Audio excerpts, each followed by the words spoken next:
This is the talk of Music City Real Estate.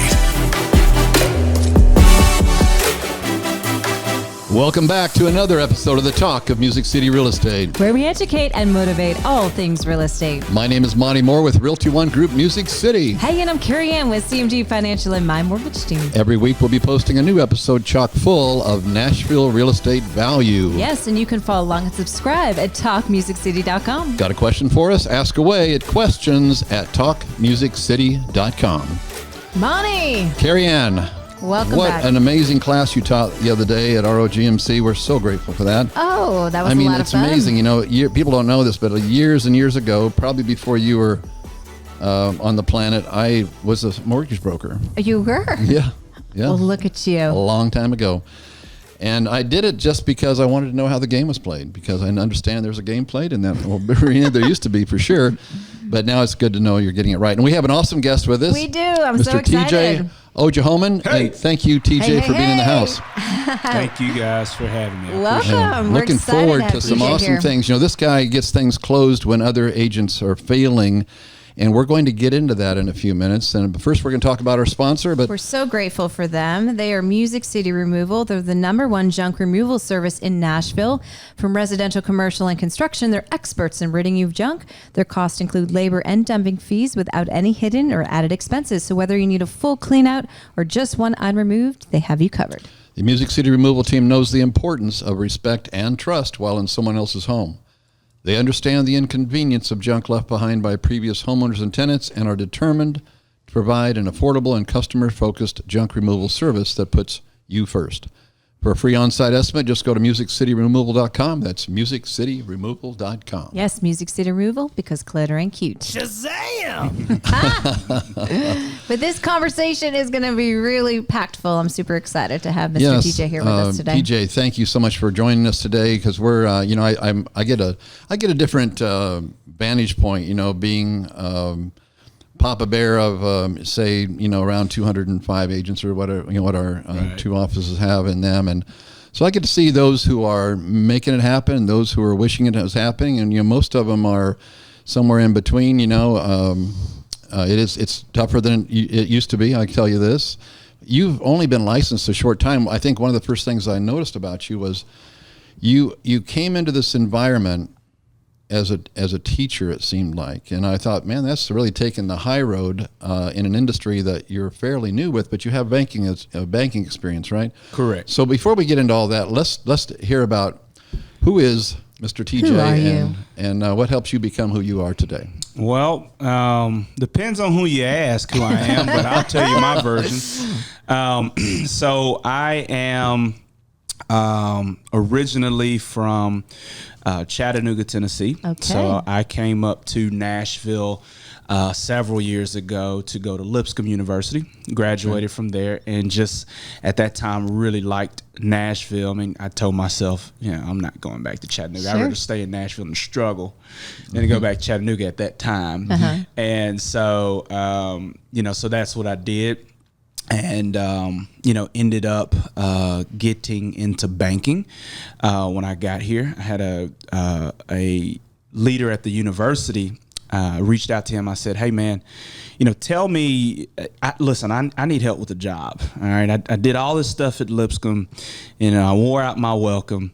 And, the real world's here. And, I don't know what I'm doing. I got $100 to my name and I'm, ready to start something. So he picked up the phone. He called two people. He called the GM at Lexus of Nashville. Okay. And then he called president at a local bank. And he put in good words for both. Both of them answered his call. And, I had interviews with both within that week. And, if I would have gotten the car sales, I think I would have made a lot more money. Than the banking? Absolutely. Oh, gosh. Especially, too, because this was not like a commission-based bank. Sure. So it was just, you got a flat salary. You were an entry-level banker.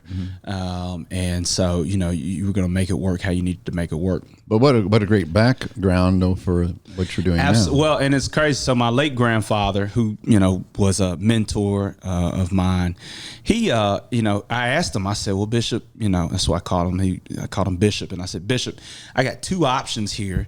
And I've got, this car sales and this bank job. And he's like, knowing what he knew growing up in the time he grew up, he understood how valuable understanding banking was. And he said, yeah, you young gun, you don't need to focus on just that sales on this stuff just yet. You need to wait a little bit on that. Go and take that job. Make sure you got your steady paycheck. You get your bills paid. Then you can look at some other stuff later. So I took that $35,000 job. Sure. And learned an abundance. I ended up leaving that bank, went to a much bigger regional bank, moved up into leadership in that bank, and then eventually transitioned into property management and real estate after that, and moved up into leadership in a position there. And so you came to us from the springboard of not only banking but property management. Property management. Yeah, what a great background for a realtor. Yep. And real estate investing and doing analytics and managing Airbnbs and working with investors, and then also I got licensed while I was at that firm, and so ultimately kind of things lined up for me to just say, what, I think it's good for me to take the leap into real estate.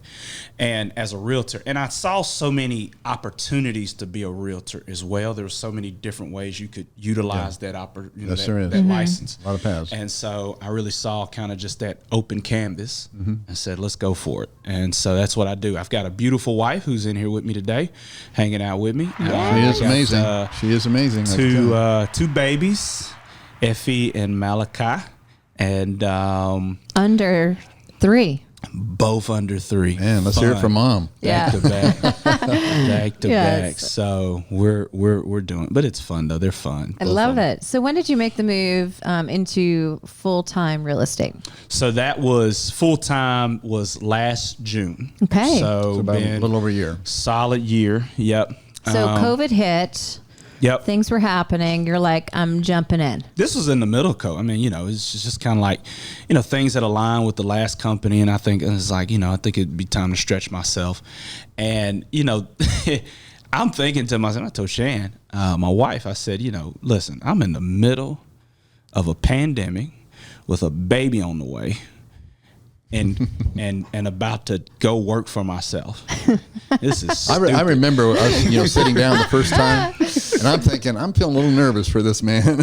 But only because of the surroundings, not because of the skill level or so forth. So, here's the good thing though. The good thing is I'm also a certified financial coach. Right. So big on financial stability, financial health, wealth building, that kind of thing. And I think one thing that helped me was we had all of our debt paid off except our mortgage before that transition, and then we had a good amount of savings. So I love that. So I love what he's talking about is Right. positioning yourself for success. Some people jump in not having it kind of all organized, when it comes to their finances. So it is important, even to this day, I'm always thinking, what if the world comes to an end, in our industry? You got to be prepared, right? You got to make sure you have the ability to continue to grow. So 2008 doesn't hit you and I like if it happens again, like it did to so many at the Like time. it hit me. Wait, I wasn't. She's pointing at me. I was moving my hands this way. But history repeats itself, so we have to be prepared, right? Even in this, even in this industry. So you jumped in June, and so was it an automatic? Last year, it's a different year this year with low inventory. So many people were excited to sell, even though we were all trapped in our houses. There was a lot of motion going on. There was a lot of motion. There was a lot of Yep. things going on. So was it just right out of the gate success? Did you have a plan, a system? Did you write a business plan? What was your? Let me tell you from my observation. I'm sorry for jumping in there, but I saw a man start making investments in his future. Okay. You started investing in the right things to promote you, didn't you? Yeah. I definitely wanted to go into it with and I'm a business mindset guy anyway. Okay. Anything I touch, I mean, what does it make sense? What are the numbers? I'm like that. And so I think that was kind of the first thing was saying, first off, expect a drought. And I expected it. I'm like, hey, TJ, we might not do anything for 3 to 6 months. And I think for about 90 days, I was really just focusing on building momentum. I took a marketing academy. I was and that taught me social media and some other things. And then there was I was some impressed by your calmness. Okay, so things must have been doing well at home, because I was impressed by a guy who's okay. I got a kid and one on the way, and I don't know what I didn't know if Mama worked or not at the time, but I know this guy was keeping his cool, right, and his confidence. And that's what always impressed me, is your level of confidence. Well, yeah, and I think we knew that, my wife and I talked about it. She's super supportive, and for her it's like, hey, if the numbers make sense and you believe in it, I know you don't just do stupid stuff if you can avoid it. I try to do most times. And so, if you feel good about it, I'm fine with it. And, she's in healthcare. She's a licensed nurse and got her master's in nursing. And so, she's able to kind of be like, I'll do what I need to do and just keep it going. She didn't do anything extra or go above and beyond. But I said, while you're doing that, we kind of slingshot each other. And we've had this a couple times in our marriage. But, it's like, hey, well, while you're doing this, TJ, I'm good. We'll just keep maintaining, and we've got the bill structures and all that stuff organized. And so ultimately, 90 days was quiet. I was prospecting, I was learning, I was doing research, I was having conversations, networking. And then October of last year just picked up, and then December was just boom, and then it's just been consistent ever since. I love that. So Monte was talking about how you invested in things. So really what I'm hearing is you invested in yourself, your growth, training. Right. And I also classes. too, I set up business accounts. I put money into business accounts. I'm like, let's have marketing money. Let's have operation money. I don't want a phone call from Monte saying, where are your office dues? Okay. That's stuff like that. You just don't want to, if you're going to do it right. The state has licenses you got to do. You got to pay for your education. Realtor has a monthly fee, which is fun. So you've got all of these things coming in the game. And I'm like, I set enough aside. I'm like, okay, this will get me through the rest of this year, which was June. So I'm like, this will cover all those expenses for 6 months. And then what I'll do is everything I make, I will reinvest 20% back into the business from every commission check. Love that. I hope everybody's paying attention to that. That's really a key to this, is sometimes folks get their commission and spend it all and expect the business to pay for itself on its own without reinvesting part of that. At least 10%, 20% is even better. But that's a great point. Yeah, 10% in operating accounts and 10% in the marketing accounts. Every check faithfully, and that strategy has, and then I do a certain amount for taxes. That strategy has kept me. It's allowed that initial, $4,000 investment I put in to really 10x. So that's helped me. So now when I'm ready to do bigger investing, like Google marketing or Facebook ads, or buy Realty One gear, or buy closing gifts for clients, things like that it's already preset. You already have it. There. Yeah.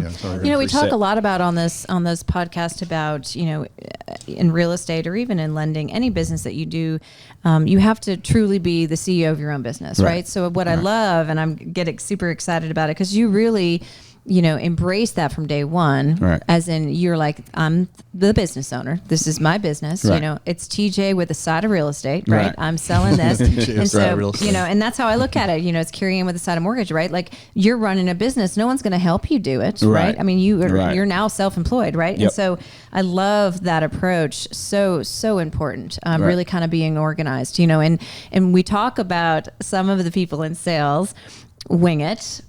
Some of us are not as organized, but you have to force yourself to say, okay, clearly I need to market myself. Clearly nothing ever is for free, right? It's going to cost money. And then you hope and you put all your eggs in that one basket that one closing is going to happen. And then all of a sudden, by the time you paid all your bills, there's nothing left to elevate you or, push you off to the next level. So great job on the organizational piece there. So thank you. What do you think when you talked about things started really taking off in December and the pace is maintained, is there something that you would really hold your hat on, that the consistency that you've done? Is that a certain marketing that you find? I know you spoke about being a teacher. Well, I know education. one thing, he's been consistent on what are you trying to say there? LinkedIn. Okay. I lost it. LinkedIn. He's been educating regularly on LinkedIn. LinkedIn. Sorry. Okay. So LinkedIn, social media in general, but also I've learned that you have to you have to be visible. Somebody has to see you, they have to hear you, and then before you know, and so every time I closed a transaction, it was an opportunity to leverage that information. Yeah, I love that. To a new group or something like that, and it was experience every time I kept doing. And I'd done some deals before I went full time, but really kind of focusing. Now I saw there was some deals that had more complexity. There was some things that, so nonetheless, that's what and also just offering value, like you talked about. Giving folks information, and I'm coming from a generation right now that is struggling with kind of a lot of epidemics around student loan debt, around credit deficiency, around just career navigation and trying to progress with their income. You're having all of these dynamics that comes to the assessment where a lot of folks just feel like, oh, house buying thing is not that's going to be years down the road. Later, yeah, right. Until, I'm like, well, let's talk about it. Let's get, instead of all this hearsay, let's just get the actual facts. Okay. Here's the facts. Here's A, B, C, X, Y, Z. Here's some of the alternatives. Here's what you need to do before you can get to the bank. Bop, bop, bop. Tell me your info. What's your debt? Tell me how much you got saved. Okay, what's your credit? What's on the credit? Okay, I'll tell you what. You got a little bit of work to do. About 6 months, you should be good. Really? 6 months? I'm like, absolutely. If you do X, Y, Z, if you 6 do, months, right. I guarantee you, you'd be fine. Well, I was thinking years. And I said, no, it's not. You give yourself a little time. Some folks I'll come sit down. Tell me this, tell me that, tell me this. Oh, you're good tomorrow. What are you waiting on? And it's just, they just need somebody to say, I didn't know that. Right. And permission to move forward, usually, right? Exactly. So you're sitting, I hear you're sitting down with them. So how do you get them to see you, hear you, right? And then have the ability to come sit down with you? Well, I think the first thing is that seeing the evidence that somebody they know, that grew up with them, that lived the same kind of situation as them, that had the same experiences as them, did it with me. Okay. And that, jogs some memories, like, well, wait a minute, you just did it. And then wait a minute, I got to, let me figure out what's going on. So you can, a lot of times, they might, see the word of mouth. They might, hear something that I'm teaching on, or, just a quick tidbit, helpful hint. And where is that? Where's that tidbit? So that might be on my Facebook page. Okay. That could be on Instagram posts. That could be on Zoom. I've done some Zoom calls where we've hosted like some webinars. Okay, great. And it might be an in-person event. So it just depends. But and sometimes it's just phone calls. Sometimes I have people say, hey, I saw your post in a Facebook group. And I got a digital copy of my business card, and I'll post my business card a lot in different groups, and just relevant to the conversation. Sure. And somebody might reach out and say, hey, I saw you did this, or your name came up in this. I was wondering if I could talk with you. And the big thing, and I understand when people actually have the confidence to reach out to you and say, hey, I just want to see if you could have a conversation with me. I really don't take that lightly, because a lot of people are intimidated. You also have other folks that might be in the industry that are like, I don't have time for you. I don't have time for your situation. Call my assistant, call right.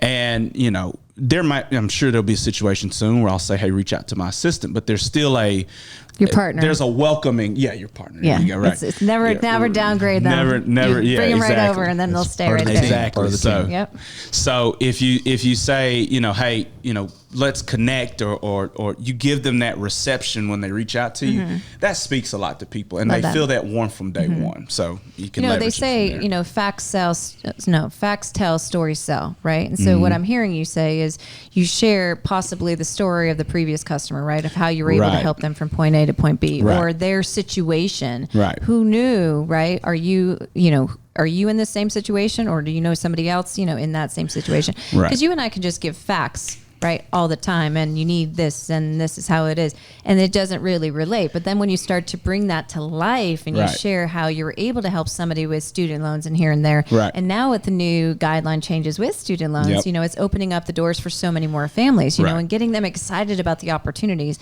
I hear you say, is one that's really excited. So talk about consistency. Do you wing it on your LinkedIn, social media, the Zooms, et cetera, or is there a consistent marketing plan? You do this on Mondays, you do this on Tuesdays. Is there a plan? Yeah. So, one big thing is that, Realty One Group, got us this great partnership where Back At You Media, we can employ them as a digital marketing services to where they do a lot of content generation posts for us.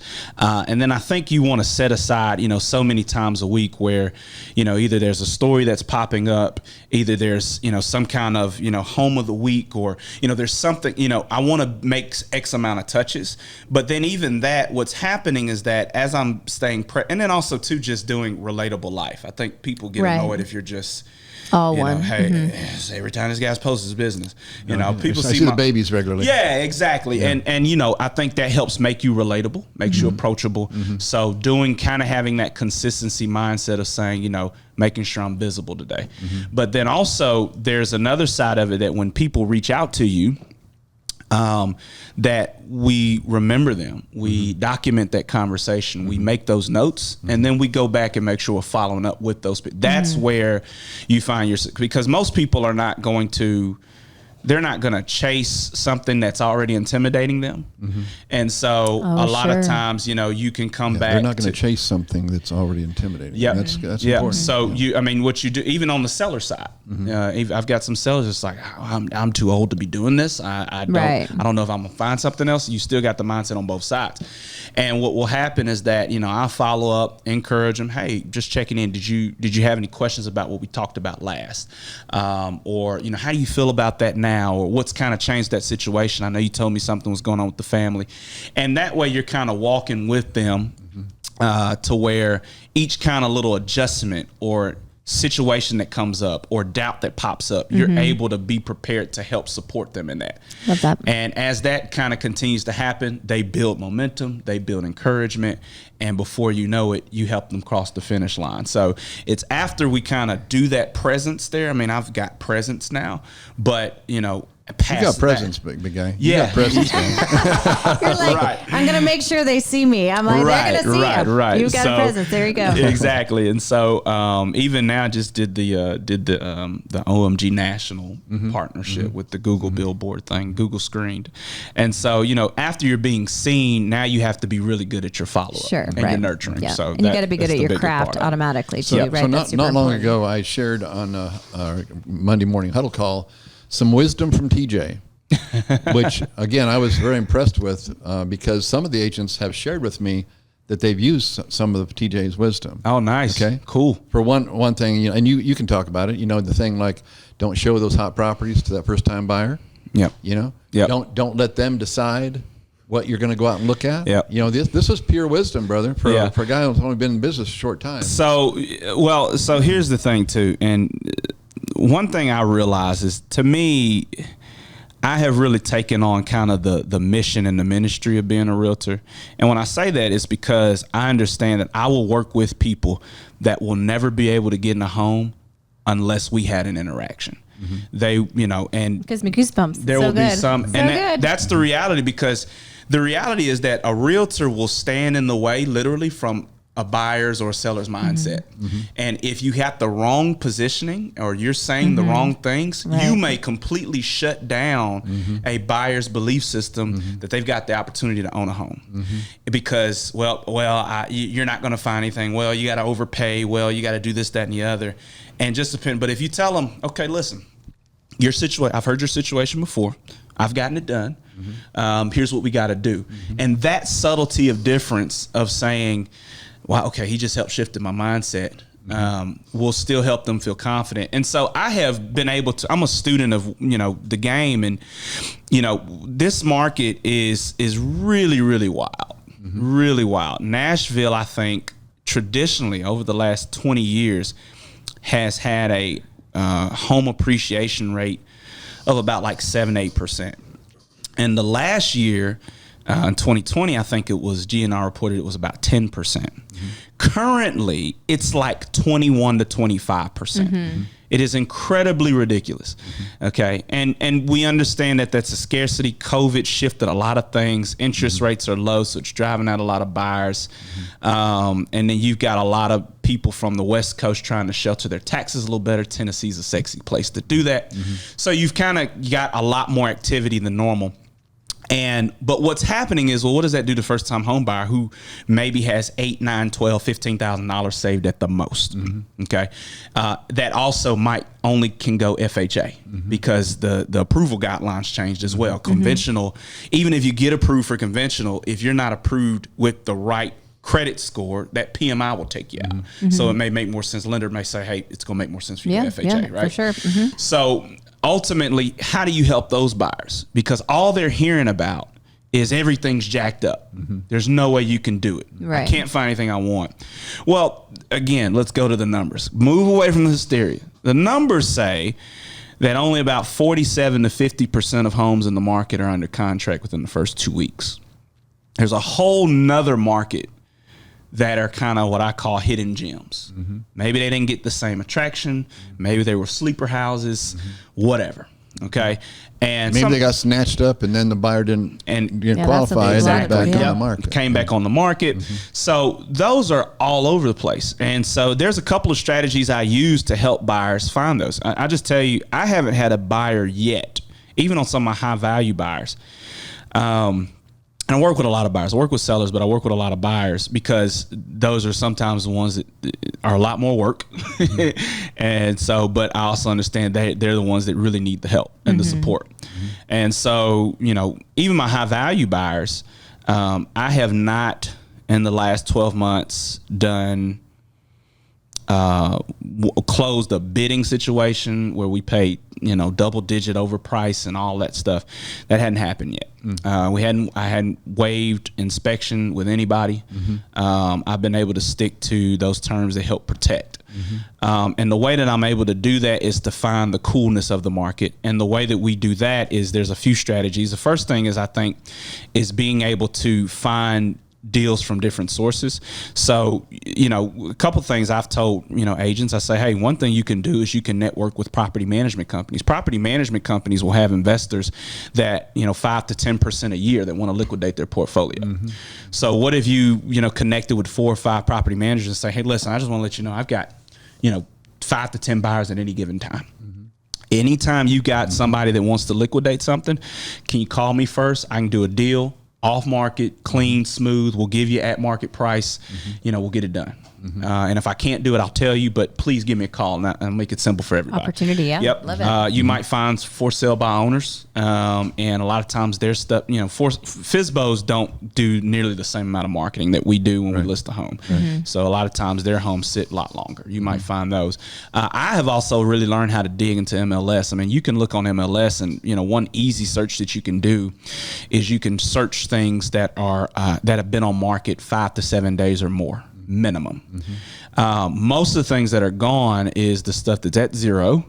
And if I'm only looking at the stuff that just hit the market, I'm missing out because that's what everybody's looking at, right? Well, and at that point, the seller's got dreams of imagined equity sometimes as well. Exactly. And so when we get to that 5 to 7 day mark in this kind of market for a lot of sellers, they're kind of, oh, all right, it's sitting a little long. Exactly. Right. But then also that also means that there's not 10 people out the door for it either. Once we're on the market for a week or 2 weeks or whatever. That's gold, man. That's really gold. I take those buyers. I tell those buyers, and a lot of times too. Another thing too that I really help, and I'd encourage. I think this probably takes a lot of people out, but I would encourage agents to encourage your buyers to trust you to just say, hey, listen, can I show you this house? Because clients will sometimes tend to not have the vision of what they're seeing online. And if it's bad photos, dimly lit, something doesn't look right, it was a rainy day, the house looks like crap. But if you know how to have the right kind of eye and you're looking at it like, that actually looks pretty decent. That's a pretty decent. Let's go look at that. And I've done it where plenty of times I tell clients, if they let me do it, I'll tell clients, listen, what's your criteria? What do you like? What's your bedroom count? What do you need? Single family, you want townhome, this, that, and the other. And, they'll say, here's my criteria. Okay, let me set up a showing day. Some people get, well, what if something pops up on the market? Don't worry about it. Because all we're going to do is just chase our tails. I'm going to set up one showing day. There's going to be something available. And I'll find 6 homes that I'll line up for them, and we'll see in one day, 5 or 6 homes. I don't do 1 or 2 homes a day is a waste of time for me. Let's get it in if we're going to be out. And we'll go and see 5, 6, 7 homes. and I'll hit it with them. We can knock that out in probably 3 or 4 hours. And I'll give them options, and each one of those options, hey, there's no bidding on this. Hey, there's no offers on this. And they'll look at it, why is there no offers? Some of my clients get scared. Why there's no offers on this? This looks good. I'm like, just waiting for you. That's all. And so what you're able to do is then negotiate. And now you got a seller that's like, listen, I'm gonna be fair for you. I don't screw sellers. I'm like, listen, I'm gonna pay you a fair price. We've got it. We've ran the numbers. We're okay. But we make it good for both parties. And so you might write up an offer that, say, hey, I don't really care much about purchase price, because when you move purchase price, this by $5,000, it means nothing on the payment. So I'm less concerned about that. But what I will help you out with is closing costs. And so I've gotten my buyers, I can't tell you. I mean, $3,000, $5,000, $7,000, $8,000, $9,000 in closing costs. And then we get into the inspection period. I'm able to get a little bit more. Sure. And so you're able to help. And some people, well, DJ, those homes are those crap homes? I'm like, no, they're not crap homes. I mean, are you kidding me? And what you tell them is, what happens is I tell the client, look at it 2 ways. We got 2 options here. First option is, we go out the traditional way, like everybody's doing. We go bid on homes, $25,000 over asking price, buy it sold as is, and remove contingencies. And you can pay that additional $25,000 over what you got to pay to the bank to close. Okay. Or we can go find a house where I get you to closing costs, and there's $3,000 to $5,000 of cosmetics / repairs. And you can knock that out and have a great home that you want for 5-10 years. And then we can sell it. We're in the market. We didn't overpay for it. And we can sell it and capitalize. That's smart. And it's just like, well, it's cost comparison. Which math makes more sense? And most of the time, it is really small, minor stuff. So everybody wants granite countertops. Everybody wants hardwood floors. And everybody wants to be in East Nashville. So, if that's all you're looking for, it's always going to be 20 people lined up out the door.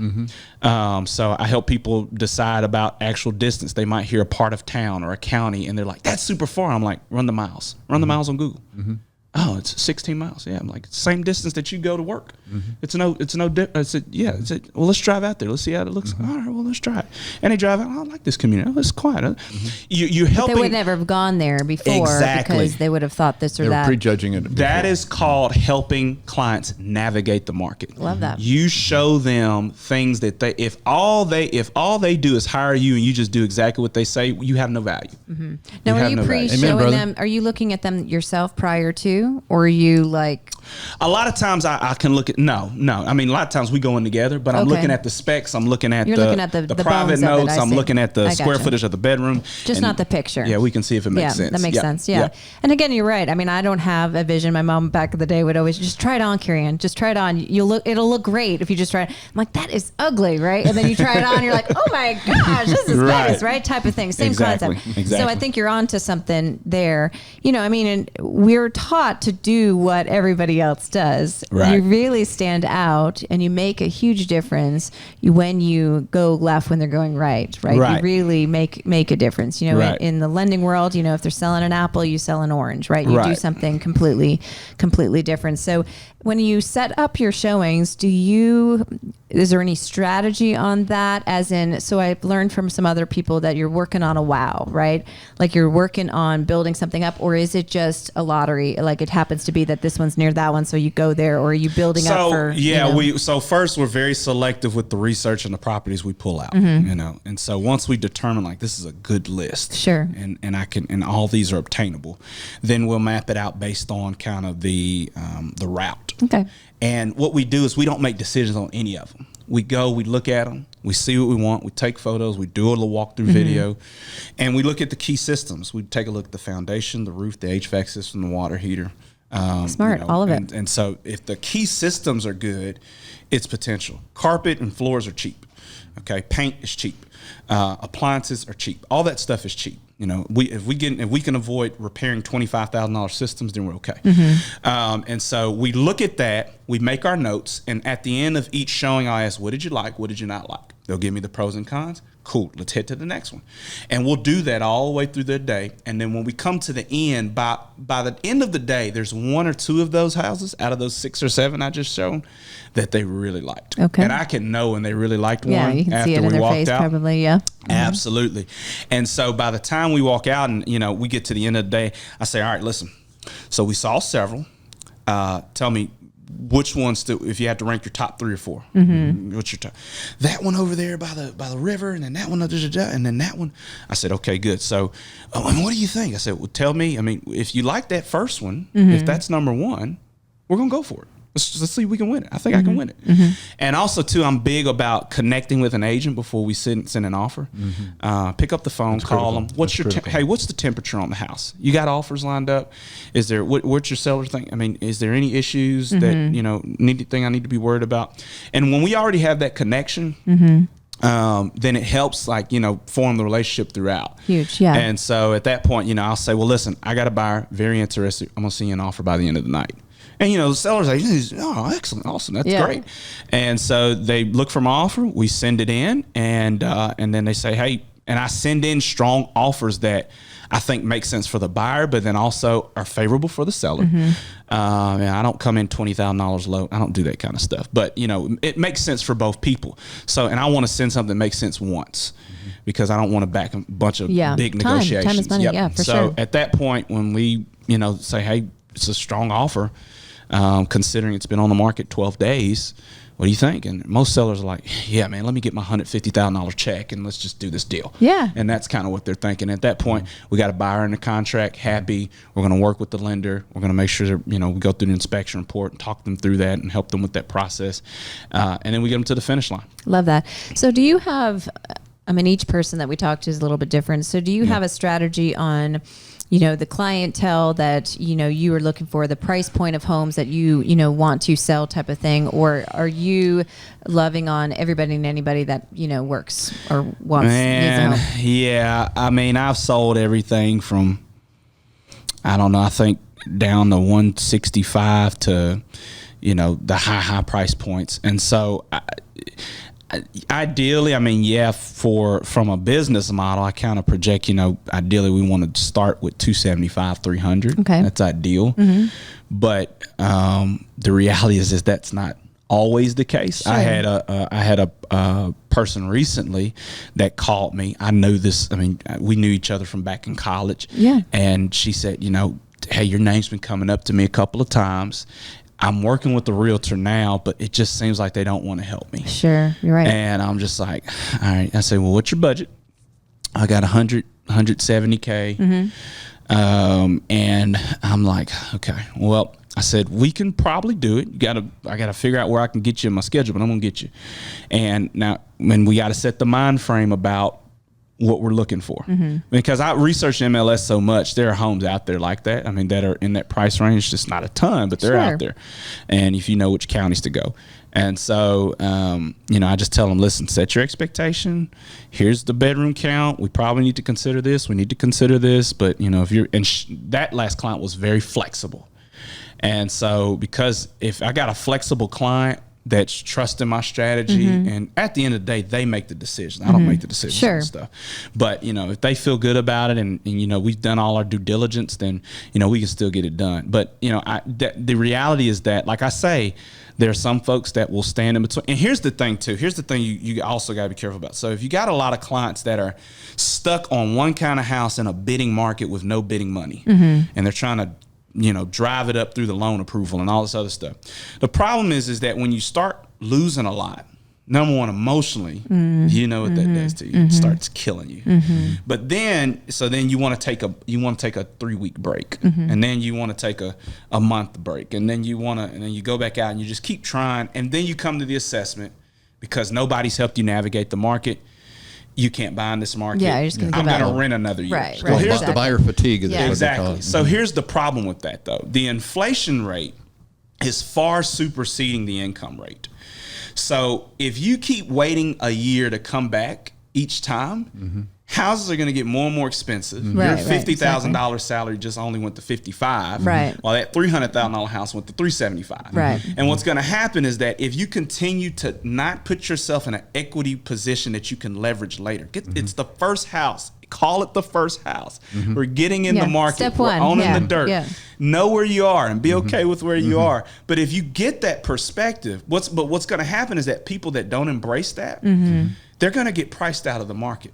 and they're gonna start their 350 or 375 or 400K approval is gonna be worth so much less in 5 years. Yeah, and their emotion's going to take over, and possibly they're buying more than they want anyways, and financially they're not prepared. Carey Ann, yes, Carey they're Ann, approved, I told you this young man is sharp. It's so isn't he? good. And the reason why I brought that up is, you know, there's rumor has it there's 17,000 of y'all, right? There's a lot of agents out there. So what makes you stand out to be different, right? If everybody is after the same type, right? And for me, like, yes, work harder, you know, I mean, work smarter, not harder. I seem to be working harder all the time. But, you know, where you're this or that, I just find that if you help one, it leads to 2, leads to 4, leads to 8 type of thing, right? It snowballs. And it seems as if you have the same mindset on that, where it's not, you know, people are like, you finance manufactured homes? Absolutely. I'm the queen of your double wide. You know, I can totally do that. You know, like, it's totally fine. Right. Because to me, eventually those people lead, right, to another. You will never see a marketing platform for me where I'm doing luxury, right? I always say there can only be one diva in the room. Right.